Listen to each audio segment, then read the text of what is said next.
السلام علیکم، میں ہوں عمران وسیم۔ ناظرین، پروگرام میں سب سے پہلے تو ہم بات کریں گے جو پنڈی میں آرمی چیف سید عاصم منیر شاہ کے زیر صدارت جو اہم بیٹھک ہوئی ہے، اس بیٹھک کا فیصلہ کیا ہے اور اس بیٹھک میں ہوئے فیصلوں سے عمران خان اور تحریک انصاف کو کیا ملے گا،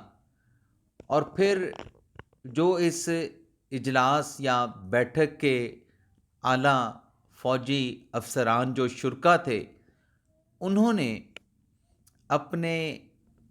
آرمی چیف، اپنے ادارے کے سربراہ کو کیا مینڈیٹ دیا۔ سب سے پہلے تو اس بڑی بیٹھک، اس اہم اجلاس کی جو ڈیٹیلز ہیں وہ آپ دیکھنے والوں کے ساتھ شیئر کریں گے، اور اس خبر کی تفصیلات کے بعد ہمارے بلاگ کی جو دیگر اہم خبریں ہیں پھر وہ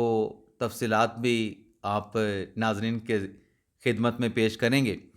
لیکن پروگرام کا آغاز کرنے سے پہلے آپ دیکھنے والوں سے چینل سبسکرپشن کی درخواست کریں گے کہ جن دوستوں کی جانب سے ابھی تک ہمارے چینل کو سبسکرائب نہیں کیا گیا، ان سے درخواست ہوگی کہ چینل کو سبسکرائب کر لیں، بیل آئیکن کا بٹن پریس کریں،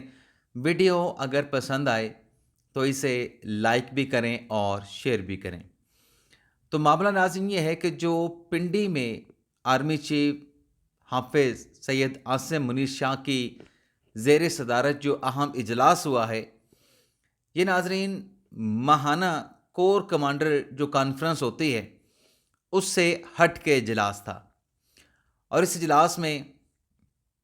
اعلیٰ فوجی افسران شریک ہوئے، اور اجلاس کا جو ایجنڈا تھا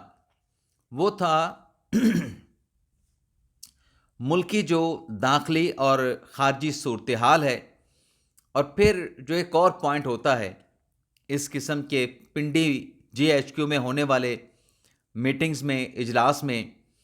وہ یہ ہوتا ہے کہ prevailing situation in the country, یہ ملک میں یعنی اس وقت جو موجودہ حالات ہیں ان کا بھی جائزہ، اس پر بھی غور و خوض کیا گیا۔ اب داخلی اور خارجی صورتحال میں تو جو مختلف آپریشنز دہشت گردی کے خاتمے کے خلاف چل رہے ہیں، جس میں کے پی آپ لے لیں، جس میں آپ بلوچستان لے لیں، یعنی ٹی ٹی پی کے خلاف، بی ایل اے کے خلاف اور ایسے کالعدم تنظیموں کے خلاف، اس حوالے سے جو سیکرٹ آپریشنز چل رہے ہیں اور وہ بھی ٹارگیٹڈ، اس پہ غور و خوض کیا گیا،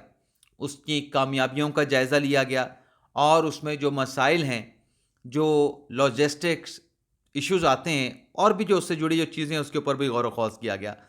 اور پھر جو پریویلنگ سچویشن ہے ملک میں اس پر بھی غور و خوض کیا گیا۔ تو ظاہر سی بات ہے کہ آپ سننے والے زیادہ دلچسپی رکھیں گے کہ جو اس وقت حالات حاضرہ ہے اس پہ کیا ڈسکس ہوا۔ تو حالات حاضرہ کی ناظرین اگر ہم بات کریں تو کاؤس کی بات کی گئی، یہ جو بد نظمی، بد انتظامی یا جو انتشار، خلفشار یا جو آپ کرائسس دیکھتے ہیں،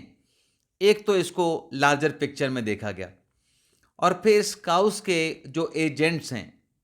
یعنی کاؤس کا لفظ بھی اس میٹنگ میں استعمال ہوا، اور اس کاؤس کے جو ایجنٹ ہیں، اس بد انتظامی، بد نظمی یا انتشار کے جو ایجنٹ ہیں، جو مورے ہیں، ان کا بھی اس میں نام لیا گیا۔ اب پوری صورتحال کو دیکھتے ہوئے کہ جس طریقے سے پاکستان کو ایک خاص سمت میں دھکیلنے کی کوشش کی جا رہی ہے خاص حالات میں، تو اس پہ ان پٹ یہ سامنے آیا مختلف رپورٹس کی روشنی میں اور ڈسکشن کی روشنی میں کہ یہ ایک انٹرنیشنل جو ہے ایجنڈے کے تحت ہے۔ تو اس میں جو میٹنگ میں ناظرین باقی ساری باتیں ہوئیں، اس میں یہ بات بھی ڈسکس ہوئی کہ اس کاؤس کے ذریعے، اب کاؤس کا آغاز کب سے ہوتا ہے؟ یہ ناظرین اپریل 2022 سے ہوتا ہے، جب عمران خان صاحب کے خلاف عدم اعتماد کی تحریک کامیاب اور بانی پی ٹی آئی جو ہے گھر چلے جاتے ہیں۔ مجھے ریمائنڈ کروانے کی ضرورت نہیں، وہ بلکہ اس سے پہلے بھی شروع ہو چکا تھا، جب وہ جانور والی، نیوٹرل والی، میر جعفر، میر صادق اور غدار والی ایک وہ کمپین اور نریٹو چلا، تب سے کہا گیا کہ یہ اس کاؤس کا جو ہے وہ آغاز ہوا، اور اس میں ٹارگٹ جو کیا گیا وہ قومی سلامتی کے ادارے یا اس کے سربراہان کو کیا گیا۔ تو کل کے اجلاس میں کہا گیا کہ یہ جو اس قسم کا نیریٹو یا جو کاؤس پیدا کیا جاتا ہے، اس کا ٹارگٹ کوئی فرد نہیں ہے،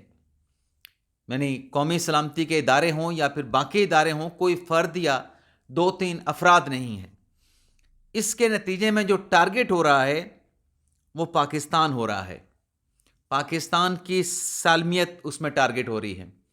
پاکستان کی ترقی، خوشحالی، پاکستان کی بقا اس میں ٹارگٹ ہو رہی ہے۔ تو اس اجلاس میں جو ذرائع یہ بتاتے ہیں، آرمی چیف نے بھی اپنا انپٹ دیا، عاصم منیر شاہ صاحب نے، لیکن کلیکٹیو وزڈم یہی تھا کہ ان حالات میں، پریویلنگ سچویشن میں، جب ایک طرف سے بار بار دباؤ بڑھا کے انڈر پریشر لانے کی کوشش کی جا رہی ہے اور بدنام کرنے کی کوشش کی جا رہی ہے ادارے کو یا ادارے کے سربراہ کو، یہ تو اصولی طور پہ ڈیسائیڈ ہوا کہ یہ کسی فرد کو ٹارگٹ نہیں کیا جا رہا، یہ پاکستان کو ٹارگٹ کیا جا رہا ہے، یہ تو اصولی طور پہ اس بیٹھک میں اتفاق ہوا۔ لیکن اس میں جو اصولی طور پہ مطلب دوسرا جو نقطہ ہے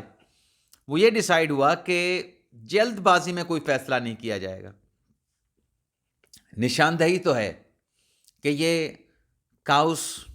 کون پیدا کر رہا ہے، اس کے ایجنٹ کون ہیں، ایگزیکیوٹر کون ہیں، فیسلیٹیٹر کون ہیں، تو یہ تو نشاندہی ہے، لیکن فیصلہ یہ ہوا ہے کہ جلد بازی میں کچھ نہیں کریں گے اور کسی کے پریشر میں نہیں آئیں گے، کسی کا دباؤ نہیں لیا جائے گا، اور سوچ سمجھ کے بہتر سے بہتر پاکستان کے لیے اچھا یا بہتر فیصلہ کیا ہو سکتا ہے، یہ سب کچھ سوچ کے، دیکھ بھال کے اور ساری چیزوں کو مد نظر رکھ کر اس حوالے سے جو ہے وہ فیصلہ کیا جائے گا۔ اب ناظرین، یہ جو اجلاس ہے جو میں نے ڈیٹیل آپ کے ساتھ شیئر کی، اب اس اجلاس کا جو میں کرکس نکالوں، جو میرا انالیسز ہے، جو ہمیں ذرائع سے ڈیٹیل ملی ہیں، اس اجلاس کے نتیجے میں عمران خان صاحب اور عمران خان صاحب کے حواریوں کے لیے جو میرا ایک انالیسز ہے، کوئی اچھی خبر نہیں ہے۔ یعنی اس میں ان کے لیے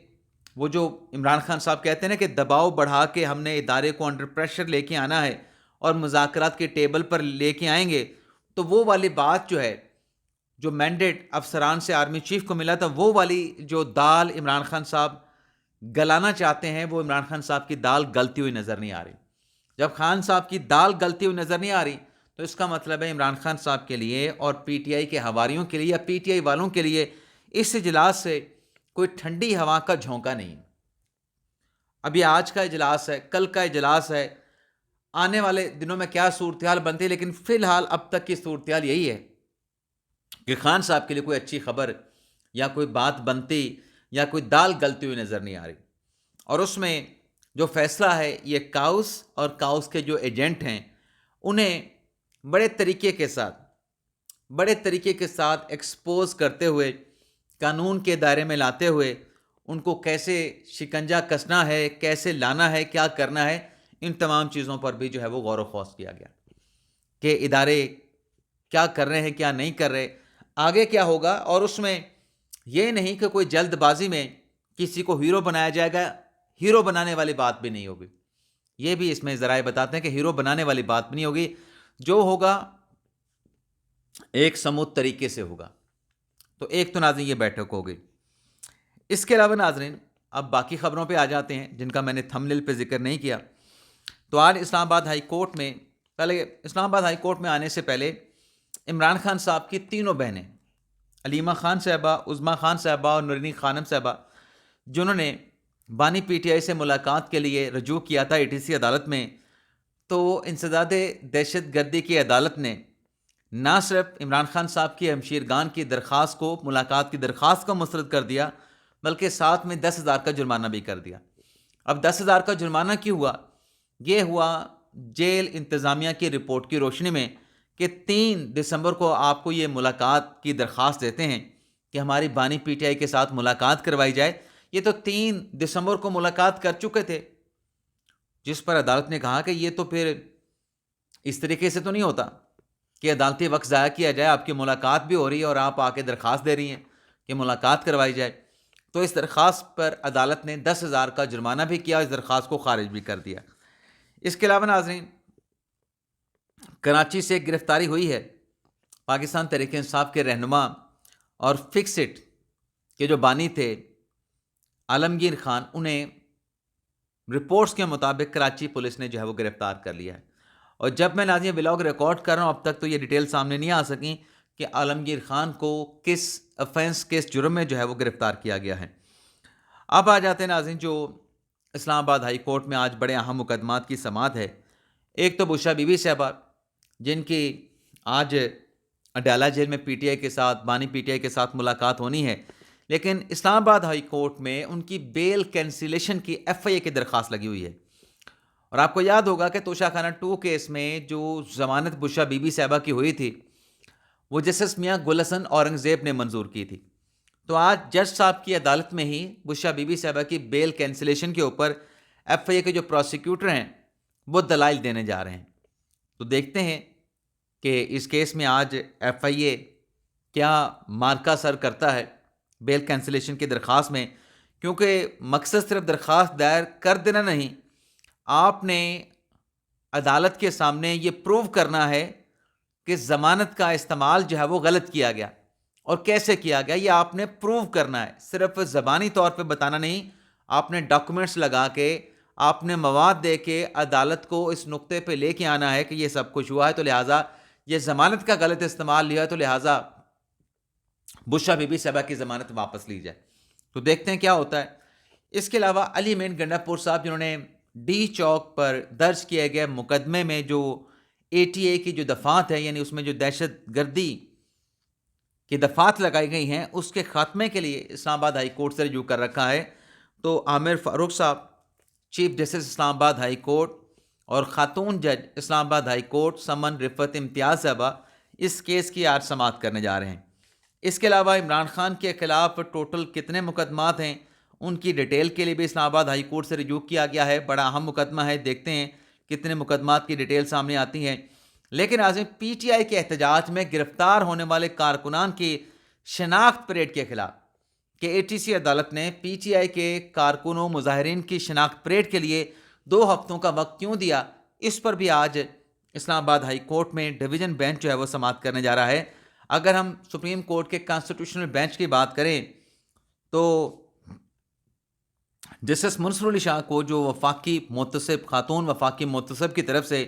پہلے کنٹیمپٹ کا اور پھر ان کے جو اریسٹ وارنٹ جاری کیے گئے تھے اس کیس کی آج آئینی بینچ میں سماعت ہونا ہے. اور آخری سماعت میں کانسٹیٹیوشنل بینچ نے وفاقی محتسب سے جواب مانگا تھا کہ یہ پرانا کئی سالوں پرانا کیس ہے، تو کیا اس کو آپ چلانا چاہتے ہیں؟ کیا آپ جج صاحب کے خلاف جو آپ کا شو کاز نوٹس کنٹیمپٹ کا ہے اور اریسٹ وارنٹ ہے، کیا وہ برقرار ہیں یا ختم کر دیے گئے ہیں؟ تو دیکھتے ہیں آج محتسب کا اس کیس میں کیا جواب جو ہے وہ داخل کیا جاتا ہے.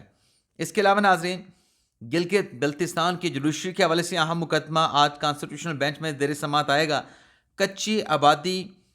کچی آبادی کے مکینوں کو مالکانہ حقوق دینے سے متعلق آج اہم مقدمہ 2015 کا پرانا مقدمہ ہے، یہ بھی اہم کیس ہے، اس پہ بھی دیکھتے ہیں کیا ہوتا ہے. اور سپریم جوڈیشل کونسل میں جو سپریم کورٹ کے ججز اور ہائی کورٹ کے ججز کے خلاف جو ریفرنسز اور شکایات آتی ہیں اس کے جلد ڈسپوزل کے لیے آج آئینی بینچ اہم درخواست پہ سماعت کرے گا. پی آئی اے کی نجکاری اور پی آئی اے کے چیف ایگزیکٹو آفیسر کی تعیناتی کے حوالے سے بھی آج آئینی بینچ سالوں پرانے کیس کی سماعت کرنے جا رہا ہے. یہ تو ناظرین عدالتوں میں ہونے والی کیسز کی سماعت کا احوال، کیا پروسیڈنگ ہوئی، کیا آرڈر جاری ہوئے، نیکسٹ ولاگ میں آپ کے ساتھ ہم شیئر کریں گے. لیکن ناظرین پاکستان تحریک انصاف اب ایک نئے بیانیے پہ اتر آئی ہے، اور وہ بیانیہ یہ ہے کہ وہ شہادتیں تو وہ پٹھان کی طرح کہ 50,000 کا کلین اور 500 میں بیچ کے جانا ہے، کہاں وہ سینکڑوں ہزاروں اموات بتائی جا رہی تھی، اب 12 پہ آ گئے اور 12 میں بھی سیکیورٹی فورسز کے اہلکار اور جوانوں کو پی ٹی آئی نے شامل کیا ہے. لیکن اب ایک نیا مدعا ایک نیا بیانیہ تحریک انصاف نے بیچنا شروع کیا کہ ہمارے 5,000 کارکن لاپتہ ہیں. اچھا پوچھا جائے بھی 5,000 کارکن کون ہیں, تو آگے سے جواب آتا ہے کہ ان کے ابھی ہم قوائف اکٹھے کر رہے ہیں. یعنی آپ کے پاس تفصیلات معلومات مکمل ہے نہیں, آپ نے پھر 5,000 کا فگر دے دیا. چلیں اب میڈیا پھر ان سے پوچھے گا کہ وہ 5,000 کا فگر آپ نے کہاں سے لایا,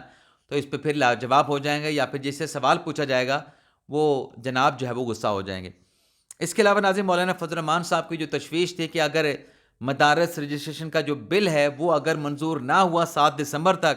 تو پھر دم دم مست کلندر ہوگا, ہم احتجاج کریں گے اور اسلام آباد کا رخ کریں گے. تو مولانا کے ساتھ جو بلاول بھٹو زرداری کی ملاقات ہوئی ہے, اس ملاقات میں مولانا صاحب کو بلاول زرداری نے یقین دہانی کرائی ہے کہ مدارس کے رجسٹریشن کا جو بل ہے اس پہ سگنیچر ہو جائیں گے. اب بلاول کی منظوری یقین دہانی کب پوری ہوتی ہے دیکھتے ہیں. اجازت چاہتے ہیں ناظرین, اللہ حافظ.